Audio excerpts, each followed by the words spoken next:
Primetime Seniors is brought to you by Home Helpers of the Lowcountry, providing safe and independent in-home care. And filmed on location at Riverside at Belfair. More than a retirement community, it's a lifestyle. Welcome to Primetime Seniors. I'm your host, Donna D'Amico, and we're here with our regular panel members, Debbie Morris with Home Helpers of the Lowcountry, and Laura Williams, Executive Director here at Riverside at Belfair. And we have a special guest today, and her name is Jakkie Pidanick, and she is our nutrition and dietitian specialist. So welcome. Thank you for having me. We're so happy to have you. Yes, we are of course still celebrating our wellness and independence for the month of July. Wonderful. And so a very important component obviously is nutrition. Mm-hmm. So you are the expert. I've talked to you before, Jakkie, and I know you have a list of not only credentials but certifications.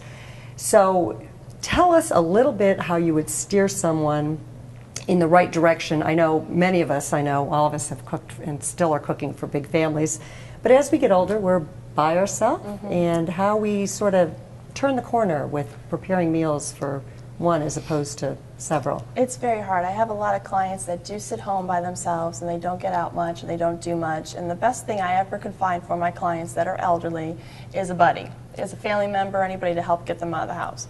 But when you're talking about nutrition, if they lost a loved one, they don't want to eat by themselves. So if you have a buddy or a family member that's close, take them out to dinner, take them out to lunch, take them out to breakfast.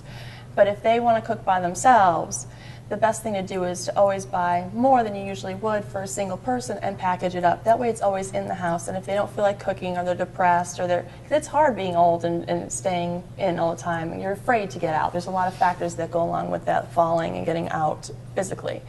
So the best way to do it is just have people around you, make friends, get out and join groups, because the more people that you can get around, the more outings you're going to have. So that's what I try to push my clients towards a little bit more. That way they're going to get out with their friends and have that cup of coffee, or go for a walk with one of their senior friends from their groups, or grab that sandwich at a deli when they want to go to like the farmer's market. So activity goes hand in hand. Just have to get out and get some friends. And I think you're hitting on something really important. I think food in our culture is social. Mm-hmm. And when you don't have someone to eat with, you're not motivated. Well, I think it's hard to be motivated to eat alone and to cook for yourself. And I don't want my clients all eating pre-made, heavily salted, packaged convenience foods. So, well, there's so much sodium. If you start reading those pre-packaged things that they're selling, it can't be healthy, especially if this is a time in life when you're looking at your blood pressure and everything else. So we have a habit in our house that because we're busy during the week, we cook a lot on the weekends and we package our own food. Perfect. So, but still, what are some ideas for some of my folks that even as a couple, they're just tired of cooking? Oh, wonderful. Well, grocery stores are now pushing towards healthier options. Like we have the Fresh Market here, beautiful thing. It has a dairy case full of food that you can take home. They have chicken breasts that aren't seasoned, have nothing on it. And they have some sides, like salads, that don't have any dressings, that are plain, or just fruits and vegetables. That's the best thing. If you just want to grab something and then throw your own mix at home, 2 seconds, it's done. I do that with a baby, so. Yeah, and I think busy lives lend itself to the planning of this as well. Absolutely. One of the things that we do, and I know that Laura does this too probably here at Riverside at Belfair, is we do kind of a nutrition assessment on some of our clients, and often a client, the question I have is, do you eat at least one nutritious meal a day? And the answer is usually yes, but then when I look in the fridge, there's very little there. So if I had to have my clients really look for their health at one meal a day, what should they be eating? Well, I do have a client that only eats one meal a day, and like I said, I had to get her a buddy. And when she goes out and eats, I ask that buddy to make sure that she has a plate of colorful greens, fruits and vegetables. It could be a slice of watermelon, some broccoli, and a piece of lean meat, something that's very low in cholesterol, very heart healthy, and has all your antioxidants and vitamins and minerals. Now, is that going to carry her through the day? No. She should take a supplement on top of it.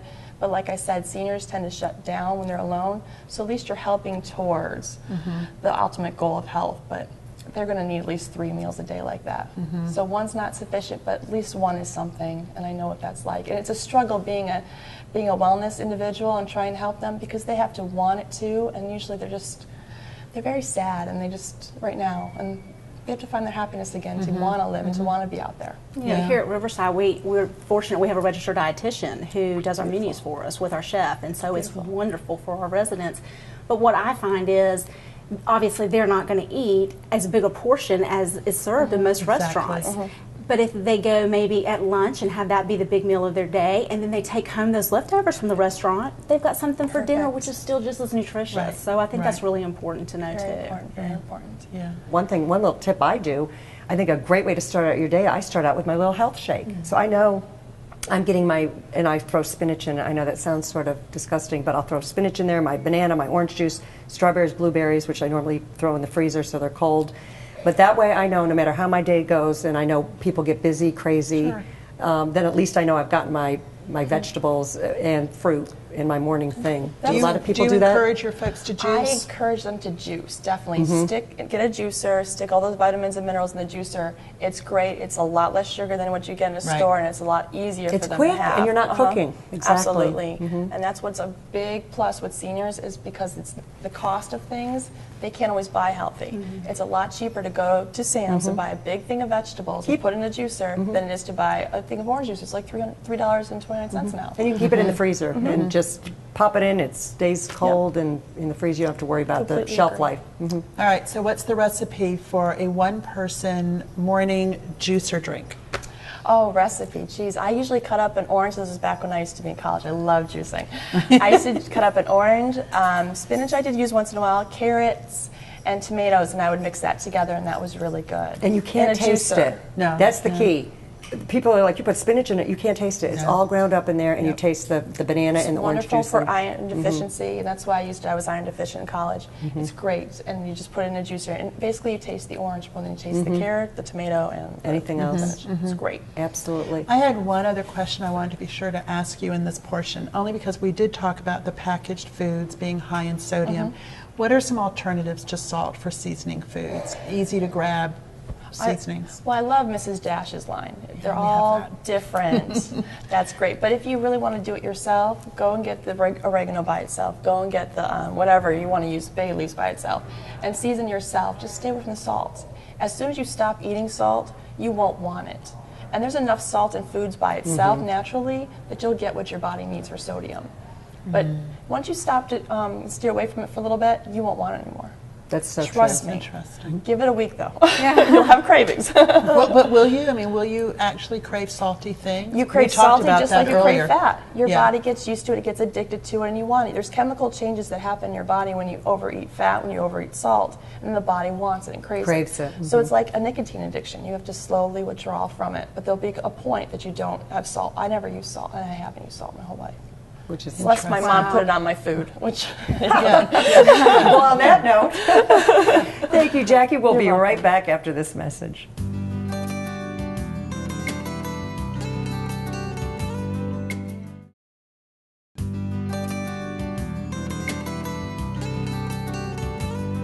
Welcome back to Primetime Seniors. We're here with Jackie Pidanick, talking still about nutrition and health, and we're just getting into all kinds of different things with, and I know she wrote a book called Keep It Simple, which is a wonderful little book, which I like because it's not so overwhelming. A lot of these books you pick up on dieting are just, you can't even get through it, but yours is a simple little guide to healthy portion control and nutrition. Nutrition, absolutely. What I did was I took a physiology book that I had in college, a nutrition physiology book, and I broke it down into segments, and I said to myself, what is that book really saying?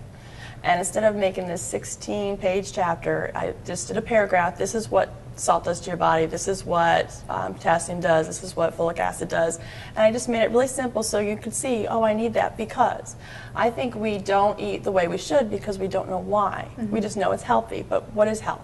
What is it really doing for our body? So now I'm creating the why to things so you can make healthier choices. You can say, okay, that French fry is not the best choice because it doesn't have any nutrition value because, and then you know. But the side salad has more nutritional value, even if it has a little bit of dressing on it, because you have all the vitamins and minerals and phytochemicals and antioxidants your body needs to survive. But I have to just interject this. My father always said moderation. I don't know about you, but if my kids have some French fries, I can't help but to steal a few. Well, moderation is always good. Moderation. We can't deprive ourselves to the point where we're Absolutely. going to go really off the deep end. Well, and I think it also requires, I mean, I'm going through the weight loss, weight gain scenario, and I know that I'm having a hard time getting my head around the fact that food is fuel. Food is fuel. I mean, it's not my comfort, my joy, but it kind of is. Well, what you said know? in the first segment is that it's social. Yeah. So when it exactly. becomes social, Oh, yeah. you go out to dinner, you go out to breakfast, you go out to Right. lunch, and for us that are younger, it becomes more of a lifeline. So we always, what's so-and-so doing for dinner? Let's go out for dinner, let's go out for that. So we sit there, we have conversation, but we eat, we eat, Right. which is bad, and we tend to kill ourselves that way. And same with family gatherings. Sunday, Grandma's kitchen. I mean, that's, you know, and there was lots of salt there, too. Let me tell you about Grandma's kitchen. My grandmother was from Italy, and I remember sitting at that table, and I'm not kidding you, for hours. It was just, she'd be clearing the table, and it'd be setting back up again for the next meal. We'd still be there. I mean, the food was so good, but you're right, it is a social, a lot of times cultural thing, and we can overeat because we're just sitting there. And Well, my grandparents were also Sicilian. They were Italian, and we had the 7-course meals: the fish, Every the time. salad, the pasta. It was crazy, and I was an overweight child because that was always in front of me. And the best thing I ever did was I joined a sport, and I learned all about nutrition in high school and portion size and why that was bad and why this was bad and why that was bad. Then I realized pasta is not the best choice because, you know, just because mom and dad gave it to you doesn't mean it's the best thing. And I hate to say that, but they don't know. Unless you're an athlete, because I know my son plays football, and boy, does he need the carb, Right. you know, because he's burning it. And I think that's what happens. Like if I tend to really overeat and I feel so horrible, I better make sure I get out and get on that bike. Well, that's it. You learn the why you Right. need it. But Right. for the normal person that just engages in fitness like a casual walk, they don't need it, and that's why they're not burning at a high level. Well, and the elderly people, obviously your caloric intake obviously has to go down, first of all, because you're not exercising like you used to. But, you know, you want to make sure what you do put in your body is not going to be, you know, excess calories that aren't Well, nutritious. yeah, and the flip side of that is that people as they age often aren't as hungry, so they don't eat or they don't drink. We can even start now hydration. I mean, drinking enough water and other liquids and stuff. That would be the most important thing, yeah, because I know my grandmother, as she got older, didn't really eat that much, but we always wanted to make sure she was hydrated, because that's Sure. But what paramount. drives your basic metabolic rate is your muscle mass. So being younger, we're hungrier than an elderly individual because as you, over the age of 30, you lose 1% of muscle mass a year. So by the time you're 90, that's why your caloric intake goes down. And that's why you don't want to eat too. That's another factor. But you need it because you need the vitamins and minerals. So it's a double-edged sword. Which is where it's a benefit to have the social factor in it once again Absolutely. when you get older. Again. Absolutely. It'll drive them to get out. right, and eat. Because I know there was someone that took my grandmother out to eat once a week. It was a very important thing. She couldn't wait to go, and she usually ordered the same thing, her little chicken and mashed potatoes and carrots. And but it was her little social time, and she normally ate everything on her plate. Maybe she didn't when she was home as much, but you're right. I think it's a very important thing to get them out. And Yep. The most socialize. important thing for a senior is to stay active and keep moving. Never stop, because once you stop, that's when, Well, your atrophy. that's it. Once you stop, everything starts to shut down, and you can't stop. You got to keep going. I mean, the same thing happens for a 20-year-old that sits in front of the TV and plays video games. What happens to them? They become overweight. They shut down. Their joints hurt. It's hard for them to move. It's no different. It's just more severe when you're older. And it doesn't Right. have to be an exercise. It can be something they love. Absolutely. Golf, tennis. I mean, Window shop. Exactly. Beautiful. Walking is like the best anti-aging thing ever because it you know, from the inside out. Well, it can be helps. simple from parking your car. I always remember hearing this: park your car. Don't find that first spot. Go park your car further down, and just a little bit here and there. You know, Take the adds up. stairs. I encourage my seniors to go to the farmers markets because they walk, they socialize. They're out there for an hour or two. And don't even realize how much Yes. exercise they're In a getting. grocery store, they hate being and they just want to get out. So that's where I like to take them. Well, I agree That's a with great that. tip. Yeah, go to That's the farmers really market. Good. That's really a Well, now wonderful you're idea. getting the more fresh, you know, our local produce. We're supporting Right, our local. right. But it is. I farmers. mean, the farmers markets here are just fun. Yes. there's so much to do, and everybody's very gregarious, and they're going to talk to you about everything. So, Absolutely. yeah. Well, that's our tip for the day, to go to the farmer's market. So thank you so much, Jackie. You are a wealth of information. I love your book, Keep It Simple. It's a wealth of information, really condensed. And I appreciate your time and all your information. Thank you. It's an honor to be here. Thank you. And we'll be back after this.